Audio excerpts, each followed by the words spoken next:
মেয়ে রোজই বায়না করছে, মা লুচি করে দাও, লুচি করে দাও। তেলে ভাজা জিনিস তো, তাই ঘন ঘন দিতে চাই না, মাঝে মধ্যে একটু করে দিই।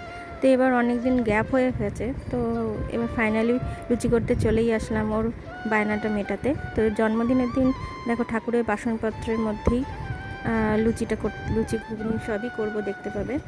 তো সেখানে বানাতে চলে আসলাম, কারণ বলছে মা আমি একা খাবো, ভাইয়ের জন্য বানাও, তাহলে ঠাকুরের বাসনেই বানাও, তাহলে ভাইও খেতে পারবে। ব্যাস যেই কথা সেই কাজ। লুচি দেখো ময়দা টয়দা মেখে নিচ্ছি, এবার ওকে ফাইনালি লুচিটা করেই দেবো। তো ভালো করে মেখে টেখে নিলাম, দেখো ভালো করে ময়দাটা মেখে নিচ্ছি। তো এবার আস্তে আস্তে দেখো সবই করে দেবো।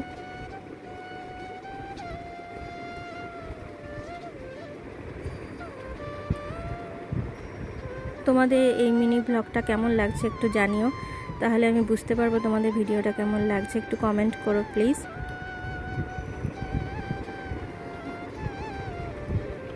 আর আমার মেয়েকে জন্মদিনের শুভেচ্ছা জানিও তোমরা সবাই, মেয়েকে আশীর্বাদ করো। আজকে ওর জন্মদিন, শুভ দিন, তাই বললাম। তো দেখো ময়দা টয়দা মেখে নিয়েছি, ভালো করে মেখে নিচ্ছি, নাহলে লুচিটা ভালো করে ফুলবে না। এখানে স্পিডে দেখেছি, কিন্তু আমি অনেকক্ষণ ধরে ময়দাটা মেখেছি, মেখে আবার রেস্টেও রেখে দেবো। দেখো ফাইনালি লুচি কিন্তু বেলতে শুরু করে দিয়েছে, এদিকে ওর বাবা ভাজতেও শুরু করে দিয়েছে।